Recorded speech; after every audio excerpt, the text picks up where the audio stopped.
Hello friends, welcome back to my YouTube channel Dev no limits. तो हम आज देखने वाले हैं सस्पेंड फंक्शंस को कि सस्पेंड फंक्शंस क्या होता है कोरोटीन्स में और हम उसको कैसे यूज़ करते हैं। चलिए सबसे पहले चलते हैं हम अपने आईडी की तरफ। मैं ओपन कर लेता हूँ आईडी।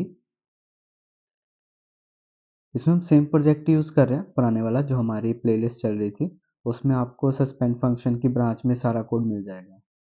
तो सबसे पहले हम देखते हैं सस्पेंड फंक्शन होता क्या है। तो इसको सिंपल समझते हैं कि सस्पेंड फंक्शन क्या होता है और हम इसको कैसे यूज़ करते हैं। तो सस्पेंड फंक्शंस का जो सिंटैक्स है वो बहुत ही सिंपल है। सेम फंक्शन जैसे हम लिखते हैं कॉटलिन में, सेम वैसे ही होता है, बस हम उसमें सस्पेंड कीवर्ड लगा देते हैं। तो मान लो ये मेरा फंक्शन लिखा हुआ है, इसमें ओवरराइड लिखा हुआ है, तो हम ओवरराइड की जगह सस्पेंड लगा दें तो वो सस्पेंड फंक्शन बन जाएगा। तो हमें इसकी नीड क्यों पड़ी सस्पेंड फंक्शन की कोरोटीन्स में? मान लो हमें कोई भी टास्क है, उसको स्टॉप करके कुछ टाइम बाद रिज्यूम करना है। मान लो मेरा एक टास्क चल रहा है जो मुझे 5 सेकंड के लिए रोकना है और उसके बाद उसको परफॉर्म करना है उस लॉजिक को। तो उसके लिए हमने सस्पेंड फंक्शन यूज किए थे कोरोटीन्स के लिए। तो इसकी जो डेफिनेशन है, अगर आप डेफिनेशन ऑफिशियली डॉक्यूमेंट में भी पढ़ोगे या कहीं से भी पढ़ोगे तो वहां पे भी यही लिखा हुआ है कि किसी भी टास्क को स्टॉप करने में, रिज्यूम करने में या स्टार्ट करने में ये काम आते हैं। तो वो कैसे आते हैं वो भी देखते हैं। सबसे पहले हम इसका सिंटैक्स देखते हैं। मैं यहाँ पे एक बना लेता हूँ फंक्शन। मैंने कहा था सिंपल फंक्शन बनेगा। यहाँ पे हम प्रिंट डाटा नाम से फंक्शन बना लेते हैं। यहाँ पे लगा लेते हैं, ये हमने प्रिंट डाटा लगा दिया। यहाँ पे मान लो मैं एक्टिविटी का नाम ही दे देता हूँ सस्पेंड। ओके।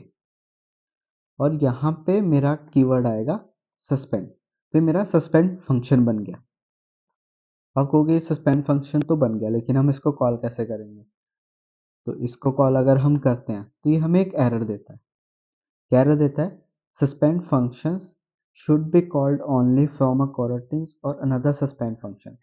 तो सस्पेंड फंक्शन की एक खासियत है, या तो वो कॉल होगा सिर्फ coroutines के स्कोप में या फिर वो कॉल होगा किसी और सस्पेंड फंक्शन में। सबसे पहले देखते हैं किसी और सस्पेंड फंक्शन में कॉल होने का क्या मतलब है। मान लो मैं यहाँ पे एक और फंक्शन बनाता हूँ प्रिंट डाटा 2 से। मान लो मुझे इस फंक्शन को कॉल करना है तो मैं किसी सस्पेंड फंक्शन के अंदर इसको कॉल कर सकता हूँ। तो देखिए मुझे कोई एरर नहीं दे रहा है। क्यों? क्योंकि एक सस्पेंड फंक्शन किसी भी दूसरे सस्पेंड फंक्शन के अंदर कॉल हो सकता है, क्योंकि उसे क्या चाहिए? कोरोटिन स्कोप। और सस्पेंड ऑलरेडी कोरोटिन्स का पार्ट है, तो वो उसे कोरोटिन स्कोप दे देगा कि कौन से थ्रेड पे चल रहे हैं और कौन सा कोरोटिन कॉन्टेक्स्ट है उसके पास। वो सब कुछ इसे प्रोवाइड कर देगा, तो इसे कोई दिक्कत नहीं होगी। लेकिन जब हम बाहर करते हैं इसको तो क्या होता है? उसे कोरोटिन्स कॉन्टेक्स्ट चाहिए होता है। तो हम इसको कैसे कर सकते हैं? या तो हम ग्लोबल स्कोप डॉट लॉन्च लिख सकते हैं। अगर मैं इसमें करूँगा देन कोई एरर नहीं आएगा। बट ग्लोबल स्कोप हमने देखा था कि ग्लोबल स्कोप में बहुत दिक्कत है। उसमें पूरी एग्जांपल भी हमने कवर की है कि ग्लोबल स्कोप हमें क्यों नहीं यूज़ करना चाहिए। उसकी जगह हम क्या करते हैं? लाइफ साइकिल स्कोप यूज़ कर सकते हो, या फिर आप कस्टम कोरोटीन स्कोप बना सकते हो। इसमें डिस्पैचर दे देते हैं हम, डिस्पैचर डॉट आयो दे दिया। हम ये कर सकते हैं, या फिर हम इसमें रन ब्लॉकिंग यूज़ कर सकते हैं।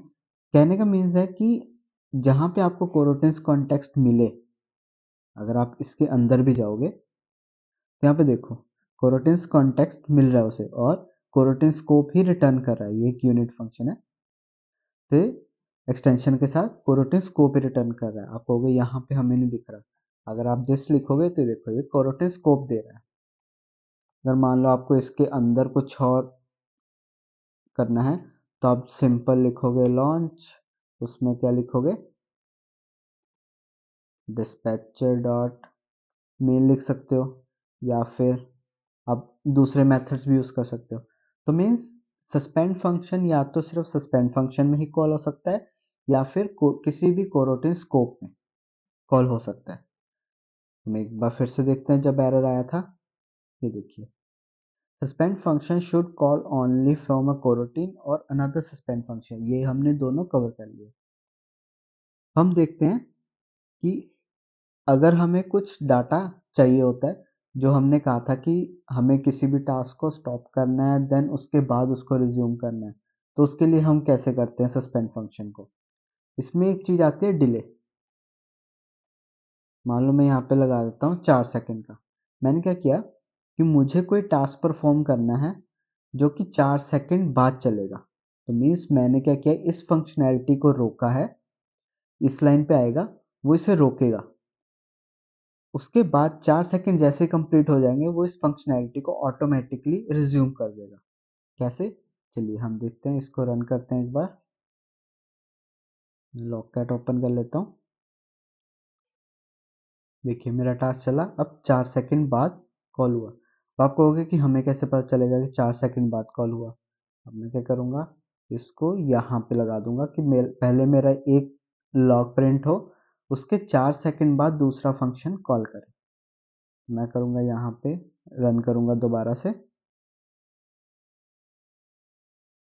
देखिए मेरा एक चला, अब ठीक 4 सेकंड बाद दूसरा चलेगा। ये देखिए 4 सेकंड के लिए उसने वेट किया, देन उसने नेक्स्ट चलाया है। ये था हमारा सस्पेंड फंक्शन। कि सस्पेंड फंक्शन हम क्यों यूज करते हैं, किसी भी टास्क को स्टॉप करके उसको रिज्यूम करने के लिए, या फिर किसी भी कोरोटीन्स का जो भी टास्क होता है उसको कॉल करने के लिए। और सस्पेंड फंक्शन हम कहाँ पे कॉल कर सकते हैं, या तो हम कोरोटीन स्कोप में उसको कॉल कर सकते हैं, या फिर हम उसको किसी अनदर सस्पेंड फंक्शन में कॉल कर सकते हैं, और कहीं पे भी हम उसको कॉल नहीं कर सकते। तो आज के लिए इतना ही, मिलते हैं नेक्स्ट वीडियो में। अगर आपको वीडियो अच्छी लगी हो तो लाइक शेयर सब्सक्राइब करें। Thank you guys, bye bye.